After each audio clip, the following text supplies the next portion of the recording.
Okay, before we get Start into by it, donating I saw $1 million. some great memes. I hate memes. No, but you're going to like Oh this. my God. Okay, girl gets R-worded. David Dobrik says, F this, I did nothing wrong. You will hear from my lawyers. David Dobrik loses sponsors. This is his reaction. Do you get this meme? Yeah, I've seen this face meme around. It's for different memes, right? This face is used for different memes.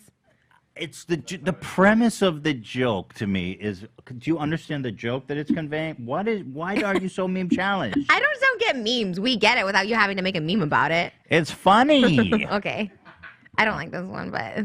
Bruh. Was that the only meme? No, I got more. I think people love watching me try to explain memes to you like you're my, 6-year-old aunt. Thank you. Do we know him? Where have I met him? I hate memes. Let's not forget, this was a great comment on his apology video, which I thought was coming from the community. Someone said, proud of you, David. Being an idiot is easy. Owning up to it is tough. Glad you made this.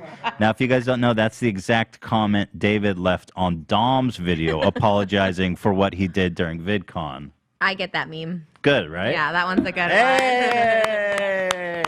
one. We found a successful meme, folks. That's so funny. I mean, David is just such an idiot. He's just like, and you had asked me this morning if an apology from David or Jason, it would mean absolutely nothing to me at this point. Like, I asked for an apology. It's like, it would mean absolutely nothing. This is all just a safe face.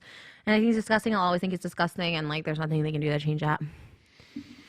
There's some tweets that I thought were good takes I wanted to give voice to. David Dobrik said he couldn't wrap his head around the fact that his childhood friend was a assaulter, and that's literally the problem. Men ignore and discredit women, but won't hold their besties accountable. Which, by the way, did you notice all the people that have come forward in David's group, the Vlog Squad, have all been female? It's been Carly, Aaron, and Natalie. No one else. Scott hasn't said anything. Todd, Zane, Jeff definitely should not have said anything. But, why has no one, no guy said anything? Jason? They just all stay quiet. Scott said something. And Jeff. In support of... Oh, right. Not David. So I guess that supports her tweet. But even Carly and Aaron and all of them, they all just go against Dom. They're like, well, Dom is the worst. But it's like... I know. I hate that. Just say David is also part of the problem. That's why can't you say that? That's what that's another thing with my video is that he once again deftly evades the fact of how culpable he was with this horrible crime that happened. This was one from our subreddit that I thought was a really good insight. Shout out Reddit. Yeah, I think it's from our subreddit. I heard they like me over there, so shout they out. love you. I don't know why and then whenever you say something nice, there's always memes of Trisha is with us again. Really? I gotta get on it. I don't know how to get on Reddit, but I'll get on it. I'll find it. Just a website. You know how to use a website, right? I like the apps better. Right. They have an app. Oh, they do? Okay. Yeah, they have an app. I'll figure it out. All right, let me read you this. This was, I thought, again, a really good insight from one of our users on Reddit. As a SA survivor myself, this makes me feel defeated and hopeless, a rant in response to his video. As someone who went through SA and more specifically R, this story felt very personal to me. I could see myself and Hannah so many ways because I went through the same situation of being assaulted. I saw my R word get away with it, no consequences, and his friends stood by him. The fact that everyone is willing to forgive David after 7 minutes and a few tears despite what he did is shocking and devastating for me. David knew that Dom assaulted Allie in VidCon 2017. David knew Hannah sent that long text message describing her assault, and he silently took down the video and remained friends with Dom. David kept Dom as a friend all these years, knowing what he did. David went as far as to joke about going to jail that night. Again, what was the joke? David recorded and monetized someone's trauma in front of 10 million people. David sent his lawyers to try to suppress the article as hard as they could. David sent his friends to try and take the heat off him.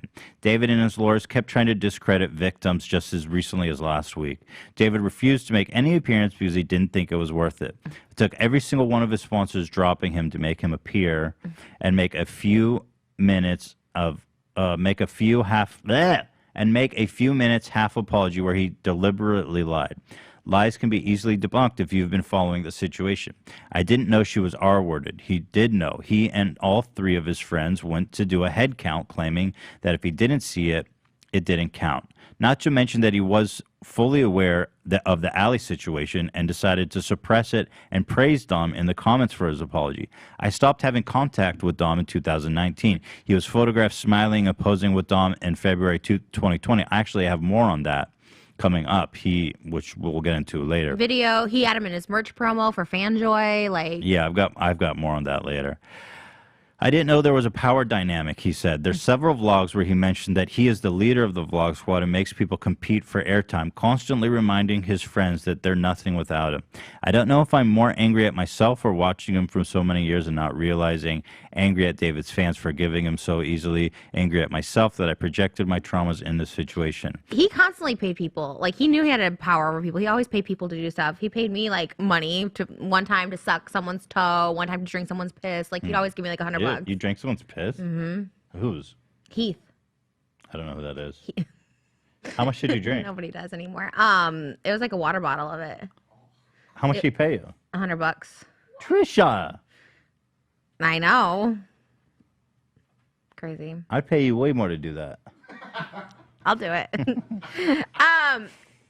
All I'm saying is he knows he has power over people. Like even Corinna, he paid him $500 for, you know. And again, Seth. I often go back to Seth's story because when Seth said, you have to remove this video of me, it's kind of like affecting my life and my mental health, he offered to pay him.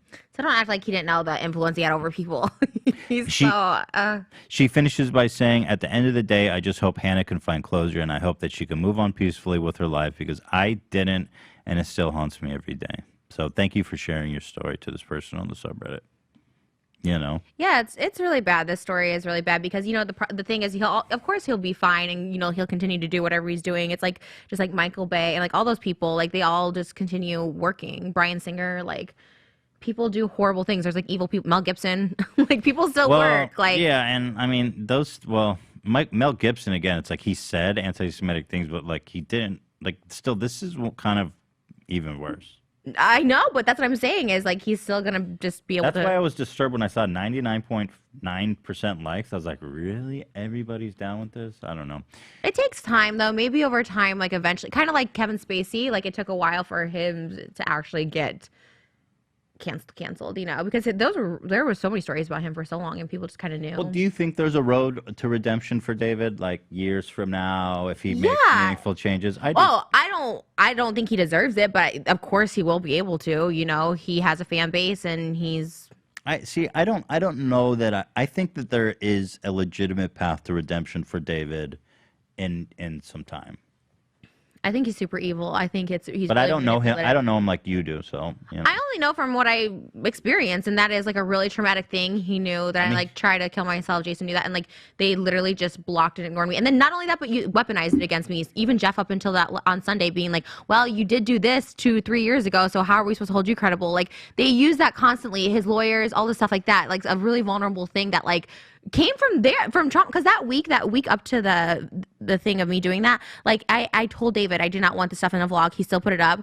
Basically, he told me Natalie said it was okay. Deal with her. I don't have time to talk to you. And then Jason, like you know what I mean? They're just so evil. They're so evil in so many ways. So manipulative. It took 2 years for any of this for him to say my name and for Jason to call me, and it's like I don't care anymore. Like you guys are you just lost everything. So now you're trying to get on. I think what they did to you is unforgivable because like you said. You went to the hospital, like mental hospital, twice as a result of your time with that 3 times, and you've never been through that. And with talking with like Big Nick and Seth, and like a lot of people who've been in that situation, it's like there's something extremely wrong with the dynamic going on there, where people are being. And for David's lawyer to use what Jason told him about that second time that I went to mental hospital about like going to his house or whatever and say that I was dangerous towards David when David wasn't even there. Like that's so messed up to me. They share these stories with each other and then they make it to like corroborate this thing that Trisha's crazy. Here my lawyers go threat insider with this information. Like it's so gross. It's so gross. And then why even bring me up yesterday? I'm not going to discredit Trisha. I had nothing to do with it. Why would you discredit me? That's such a stupid thing to say. Like what was the point of saying that? I was so pissed. They were, just up until a week ago before that article came out, they were literally doing anything in their power through their attorneys to stop the publication. So I guarantee you if that article was never printed, there'd be no apology right now.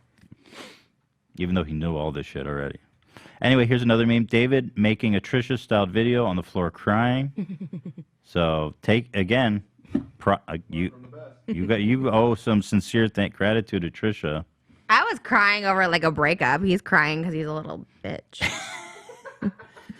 That's And what it there's is. one last good tweet here before we watch. This was an interesting observation, I thought. A girl who hangs out with hoes is automatically a hoe. But men who hang around abusing, manipulative R-word friends, and all of a sudden it's not their business. Pick a script and stick to it. Right. That's more, yeah. I mean, that's like pretty much all the guys. And it's like, oh, I can only speak for myself.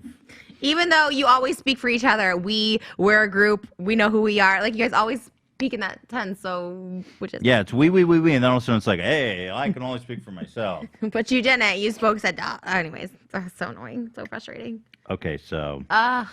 And then there was one other thing that I wanted to. It just sucks that so many people are like buying this. Like, okay, yeah, you don't need to keep crucifying him, but like the fact that you're like, oh my God, David's like so good now. It's like he's not good overnight. Maybe like you said, maybe in time he'll learn. I don't know. A few years. I mean, who knows? But like. It doesn't happen that quickly. In a like few a years? change. No, a couple weeks. Yeah. From like. No, he literally had his lawyer send a letter threatening you and Insider a week ago. And now he's like, okay, I'm not gonna discredit anyone. It's like. I've changed my mind. Anyway, Who's his lawyers? He needs a better lawyer. Like seriously, the people are like, he's such a good person. He want to do this. I don't think any lawyer could have prevented with the Funny. evidence. Here's the message from Natalie. I know you have opinion on this. That's his. You guys know Natalie. This came out. When did this come out? Yesterday? Yeah, last night. I spent a lot of time thinking about the recent allegations, and because of the severity, it's taken me time to process. Like many of you, I'm upset and angry and do not condone the behavior detailed in the article or any misconduct, abuse for that matter. I want to make it clear that I acknowledge, hear, and support those who came forward, and I stand by the victims. I don't know anything about Natalie, but I thought you might have. No, there's a lot more about Natalie too. I spoke to this girl Cassandra who I won't share what she told me, but she has like a ton of stuff about Natalie, which I already knew like the stuff after I left and stuff like that. Natalie is like the worst of it. She's like his producer. She produces the content, edits it. She kind of like gets people to like come into the group and stuff like that. She's really calculative, really manipulative, and she's a downright bitch. And Whoa. David put all the blame on her, and I totally believe I believe it's half and half. He put all the blame on Natalie when my incident went down. Well, Natalie said I could put it in and blah blah, blah. And I was just like, well, who the fuck is Natalie? Because she's just like this slow girl from Illinois, from Vernon Hills. What footage did she say he could put in? It was that week of footage I didn't want, the Tana bit, like all of that stuff, because I was like pretending to sleep when Tana came over. So she said, oh, Tana or Natalie got permission from you. No, he goes, I said, no, do not put it in. He put it in, and he's just like, oh, take it up with Natalie. I'm boarding a plane. Oh. Because Natalie sits there and edits it with him. He's like, she was there editing. It was totally fine. Like, no, Natalie is a bitch. She also ignored everything. She's like the worst. Like, actually the worst. Because she also like, you know, she's the one that has people sign NDAs. She's the one that coerces people to do stuff and stuff like that. And I wasn't there for I just heard from what I heard from Cassandra, like what happened after I left. And like, again, their whole like corroborative plan to prove that like I'm crazy and like all this, like, you know, all this, like, it's all bullshit. So you're saying Natalie is Ghislaine? Who's Ghislaine? Ghislaine Maxwell. I don't know who that is. Yeah, we just talked about it in the last episode. Ghislaine? Oh, never mind. Oh.